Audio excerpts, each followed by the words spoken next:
आपको भी कभी कभी ऐसा लगता है कि आप वीडियोस देखकर या फिर आपके आस पड़ोस में सबको देखकर आपको ऐसा लगता है कि ये सब कुछ कितना कुछ कर पाती है और मैं तो पूरा दिन कुछ ही नहीं कर पाती, सिर्फ डेली रूटीन में ही मेरा टाइम चला जाता है और फिर भी आपको कोई सेटिस्फेक्शन नहीं होता कि हमने कुछ भी नहीं किया।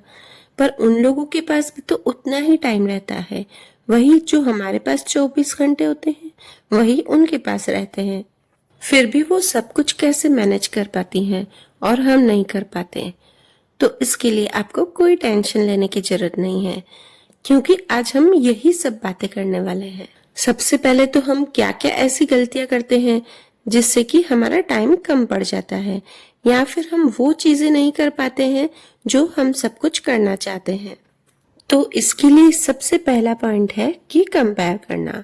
आप दूसरों से अपने आप को कभी भी कंपेयर नहीं कीजिए, क्योंकि सबकी लाइफ अलग अलग है। कोई जॉइंट फैमिली में रहता है तो कोई न्यूक्लियर फैमिली में।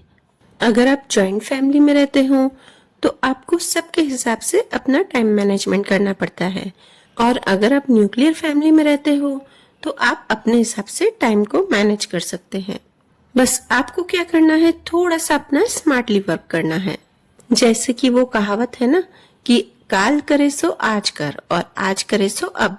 बस हमें उसी हिसाब से चलना है कि जो काम हमने कल पर छोड़ा है वो हमको आज ही कर लेना है, और जो काम हम शाम को या बाद में करना चाहते हैं वो अभी से ही शुरू कर दें। हम होम मेकर्स की अक्सर क्या आदत होती है कि हम पूरा दिन घर में रहते हैं तो हम यही सोचते हैं कि ये काम तो बाद में हो जाएगा, आराम से कर लेंगे, हमें काम ही क्या है। नहीं, इसी सोच को हमें रोककर अगर हमारे पास समय है और वो काम आपका शाम का हो तो आप सुबह भी कर सकते हैं। ऐसा नहीं है कि शाम का काम पड़ा है तो आपको अभी समय पड़ा है तो भी आप उसे नहीं कर रहे हो। और सेकंड पॉइंट, हम होम मेकर्स की क्या आदत होती है कि हम सब अपना काम अपने आप करना चाहते हैं, किसी पे हम डिपेंड नहीं होना चाहते हैं, या फिर किसी किसी को बोलने में हेजिटेशन होता है कि हम अपना काम किसी और को कैसे बोले। ये आपको बिल्कुल भी नहीं करना है। जो भी आपके छोटे छोटे काम हो, जैसे कि आपका कपड़े खड़ी करना हो, कुछ चीज इधर की उधर रखनी हो जगह पर, या डस्टबिन बाहर रखना हो, छोटे छोटे ढेरों सारे काम होते हैं घर में, वो आप किसी को सौंप दीजिए कि आपको ये काम करना है। तो हमें क्या होगा कि बाकी के काम हम इजीली कर भी पाएंगे और हमें थकान भी नहीं होगी और हम चिड़चिड़े भी नहीं बनेंगे। इससे क्या होगा कि आपके घर वालों को अपनी रिस्पॉन्सिबिलिटी का पता भी चलेगी कि हमें ये सब काम करना है, वरना उनको भी हैबिट हो जाती है, वो ही उनके सारे छोटे छोटे काम हम पर थोप देते हैं। हम क्या करते हैं ना कि सारे छोटे छोटे काम घर के हों चाहे बाहर के हों वो सब अपने ऊपर ले लेते हैं। बाहर की ग्रॉसरी लाना, बच्चों का देखना, बच्चों की पढ़ाई देखना, बच्चों की मीटिंग में जाना, तो ये सब काम आप बांट दीजिए। और फिर ये सब करते करते ऐसा होता है ना कि आप बहुत ही थक जाते हो और आपको वीकनेस आ जाती है, और इससे आप अपने खाने का ध्यान भी नहीं रख पाते हो। घर के सारे मेंबर्स का खाने का ध्यान रखते रखते आप अपने आप को भूल ही जाते हो। नहीं, ऐसा बिल्कुल भी नहीं करना है। सबसे पहले तो आपको अपने खाने का ध्यान देना है। मतलब आप क्या खाते हैं, हेल्दी फूड। आपको सिर्फ हेल्दी फूड ज्यादा खाना है। जंक फूड रेयरली 15 दिन महीने में एक बार आप खा सकते हैं। आप जितने हेल्दी रहोगे उतना आप अपने घर पर ज्यादा ध्यान दे पाओगे, और बीमार कम पड़ोगे तो आप चिड़चिड़े भी कम होगे। और आप जितना दूसरों पर ध्यान देते हो, दूसरों के टाइम पर ध्यान देते हो, उतना ही आप खुद पर भी ध्यान दीजिए। मतलब कि आप ऐसा सोचते हैं कि बच्चे इस टाइम पे स्कूल जाएंगे तो उनको लंच पैक करके देना है, हस्बैंड ऑफिस जाएंगे तो उनको लंच पैक करके देना है, उसी तरह आप खुद पर भी ध्यान दीजिए। आप खुद के लिए टाइम निकालिए, जैसे कि एक्सरसाइज कीजिए, योगा कीजिए, वॉक कीजिए, जो आपको अच्छा लगता है वो दिन में आधा घंटा अपने लिए जरूर निकालिए। इससे क्या होगा कि जितना आपका मन खुश रहेगा उतना आप काम को जल्दी कर पाएंगे। और फिर वही बात कहती हूँ कि काम को डिले नहीं कीजिए। जो काम आपको अभी करना है वो अभी ही कर लीजिए, और आप ये भी फिक्स कर लीजिए कि आपको इस टाइम पर किसी से फोन पे बात करनी है। ऐसा होता है ना कि हमारे रिलेटिव्स, जैसे हमारी मम्मी हो या बहन हो या कोई भी रिलेटिव्स जिससे आप रोज फोन पे बात करते हैं, तो उनका भी टाइम आप फिक्स कर लीजिए। अगर आप सुबह का काम का टाइम है तो सुबह को उन्हें मना कर दीजिए कि हम इस समय आपसे बात नहीं कर पाएंगे। शाम को कीजिए, और वो भी हमें फिक्स टाइम करना है। ऐसा होता है ना कभी कभी कि बात करते करते हमें बहुत समय बीत जाता है, हमें पता ही नहीं चलता।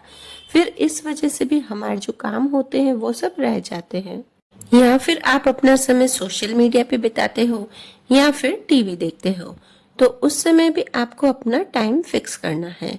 और अगर आपके किचन में अलग अलग चीज बन रही है, मतलब कि ब्रेकफास्ट में 2-3 ब्रेकफास्ट बन गए हैं, लंच में 2-3 लंच बन गए हैं, तो इसे आप बिल्कुल भी नहीं कीजिए।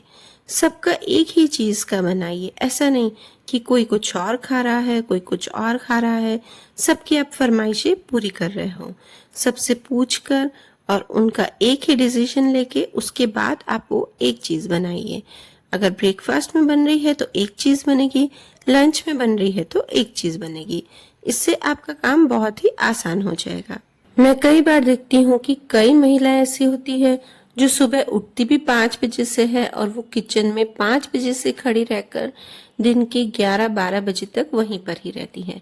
तो उनका टाइम ऐसे ही चला जाता है। फिर उनको न तो खुद को टाइम देने का टाइम होता है और न ही वो कुछ एक्स्ट्रा काम कर पाती हैं। आप जो भी लंच, डिनर या ब्रेकफास्ट बना रही है, उसका एक दिन पहले ही आप मेनू तैयार कीजिए।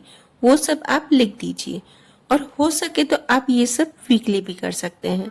अगर आप ये सब वीकली करेंगे तो आपके लिए काम और भी आसान हो जाएगा, क्योंकि अगर इसके लिए आपको बाहर से कुछ लाना हो तो आप पहले से ही मंगवा लेंगे। या फिर आप किसी काम के लिए बाहर निकल रहे हो तो आप साथ साथ में वो चीज भी लेते आएंगे। उसके लिए आपको अलग से टाइम नहीं निकालना पड़ेगा। तो हो सके तो आप मेनू को पहले से ही डिसाइड कर लें और एक डायरी में उसे नोट कर लें। क्योंकि कई बार ऐसा होता है ना कि हम सोच के तो कुछ रखते हैं और बना कुछ लेते हैं, क्योंकि हमारे पास इतने काम रहते हैं ना दिन भर में, तो हम उस चीज में वो मेनू भूल ही जाते हैं। और अगर आप घर पे क्लीनिंग कर रहे हो तो आप कभी भी एक साथ क्लीनिंग मत निकालिए। रोज थोड़ी थोड़ी थोड़ी थोड़ी करके क्लीनिंग कीजिए। इससे क्या होगा कि आपको पता ही नहीं चलेगा कि आपने क्लीनिंग के लिए अलग टाइम निकाला है। और अगर आपको ऐसा लगेगा कि आज हमने क्लीनिंग के लिए अलग टाइम निकाला है, तो आपको अपने पास खुद के लिए कोई टाइम नहीं मिलेगा। फिर आप वही थक हार के बस डेली का रूटीन करेंगे और क्लीनिंग करेंगे और खुद के लिए कुछ भी नहीं समय निकालेंगे। तो बस थोड़ी थोड़ी थोड़ी थोड़ी क्लीनिंग का भी टाइम फिक्स कर दीजिए।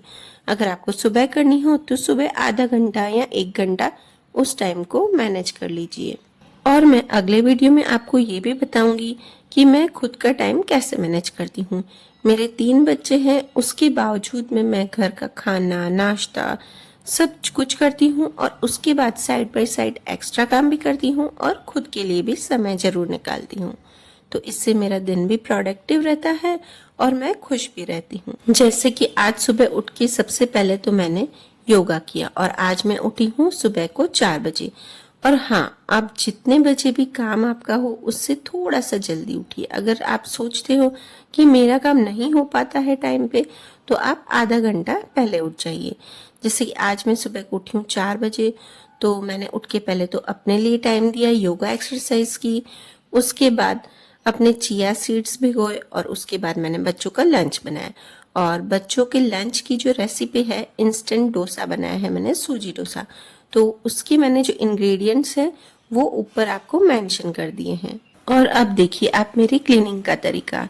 मुझे ऐसा लगता है ना कि अगर मेरे पास अभी और समय है खाना बनाने में, तो मैं उस बीच में आधा घंटा अपनी क्लीनिंग के लिए निकाल देती हूँ। मैंने बोला ना कि मैं छोटी छोटी क्लीनिंग करती हूँ, सारी क्लीनिंग में एक साथ नहीं कर पाती हूँ। और आपको मैंने दिखाया जितना कि पोर्शन मैंने यहाँ पर बच्चों की तैयारी की है, उसी समय ही मैंने हमारे भी ब्रेकफास्ट की तैयारी कर ली है। ये सिर्फ मैंने दिखाया आपको बच्चों का है, और वीडियो के पीछे जो शूट के पीछे है वहां पे मैंने अपनी भी साथ में तैयारी कर ली है। तो बस अब जब मुझे ब्रेकफास्ट बनाना होगा उस समय मैं सिर्फ ब्रेकफास्ट बनाऊंगी और तैयारी मेरी सारी की हुई होगी। तो अब देखिए, फर्स्ट चीज ब्रेकफास्ट की हो गई, मैंने एक साथ तैयारी कर ली है। और सेकंड काम मैं कैसे कर रही हूँ, ये जो मैं क्लीनिंग कर रही हूँ ये मंदिर के ड्रॉर की कर रही हूँ। तो मैं ज्यादातर जो भी ड्रॉर्स होते हैं उसमें इस तरह की प्लास्टिक शीट्स बिछा देती हूँ। अगर आपके पास प्लास्टिक शीट्स नहीं हो तो कोई नहीं, आप उसकी जगह न्यूज़पेपर भी रख सकते हैं। हाँ, या फिर आपके पास ऐसा भी हो, बच्चों के रेनकोट पड़े हों जो कि फट चुके हैं, या बड़ों के रेनकोट पड़े हों जो कि फट चुके हैं, तो उसकी भी जो प्लास्टिक होती है वो भी आप अच्छे से कट कीजिए ड्रॉर के हिसाब से, और वो भी आप लगा सकते हैं। बस ये वाली चीज़ आप जरूर कीजिए। इससे क्या होगा कि आपका जो ड्रॉर का हिस्सा है, नीचे का तला है, वो बिल्कुल भी गंदा नहीं होगा। तो आपको उसे साफ करने में आसानी होगी। और ये प्लास्टिक शीट्स बिछाकर मैंने क्या किया है, इसमें पीछे वो चीजें रखी है जो मेरे बिल्कुल कम यूज में आती है, जो सिर्फ मैं त्योहारों में ही यूज करती हूँ। और आगे मैं वो चीज रख रही हूँ जो मुझे डेली यूज में आती है, जैसे लड्डू गोपाल जी के ऑर्नामेंट्स। और इस तरह की मैं छोटी छोटी डब्बियां संभाल के रखती हूँ। जिस किसी में भी इस तरह की डब्बियां आती हैं वो मैं अलग से रख देती हूँ। ये देखिए, लड्डू गोपाल जी की पगड़ी, ये भी मैं एक अलग डब्बे में रखती हूँ। सारी चीजें छोटी छोटी डब्बियों में अलग अलग रखती हूँ, जिससे कि मुझे ढूंढने में आसानी रहती है। और कपड़े भी मैं अलग अलग ही रखती हूँ। जैसे ये नीचे जो पड़ी है ना बड़ी वाली डब्बी, वो बच्चों के कलर बॉक्स में आई थी, तो उसमें मैंने लड्डू गोपाल जी के कपड़े रखे हैं। और ये डब्बी है, ये मिश्री के हैं। ये लड्डू गोपाल जी को जो मैं रोज भोग लगाती हूँ माखन मिश्री का, तो मिश्री भी मैं इस तरह से यहीं पर ही रख देती हूँ। और मैं सारी चीजें एक जगह पर रखती हूँ तो मुझे ढूंढना बिल्कुल भी नहीं पड़ता है। जब भी मैं सुबह पूजा करती हूँ तो बस ये ड्रॉर खोल के मुझे सब निकालना पड़ेगा। और ये जो नीचे मैंने सर्कल कलर का गोल्डन रखा है ना, वो केक में से निकला था। और वो मैंने इसलिए रखा है कि नहीं, इसके ऊपर मैं ऑयल की डब्बी रखूंगी, जिससे कि जो प्लास्टिक होगी वो भी खराब नहीं होगी। तो चलिए, इसके बाद मैंने खाना वाना ब्रेकफास्ट सब कर दिया है, और अब मैं अपना स्किन केयर करूंगी। तो स्किन केयर के लिए आज मैं बनाऊंगी स्किन टाइटनिंग और ग्लोइंग फेस पैक। तो इसके लिए मैंने लिया है चावल का आटा, कॉफी और शहद, और साथ में दही। चावल का जो आटा होता है वो स्किन टाइटनिंग के लिए एकदम बेस्ट है। और कॉफी और दही, ये दोनों चीज है ग्लोइंग के लिए। कॉफी सबसे ज्यादा फेस ग्लो करती है, और जो शहद है वो है मॉइस्चराइज के लिए। अगर आपको मेरा वीडियो अच्छा लगे तो प्लीज इसे लाइक कर दीजिएगा, और चैनल पर नए हो तो सब्सक्राइब करके बेल आइकन प्रेस कर दीजिएगा।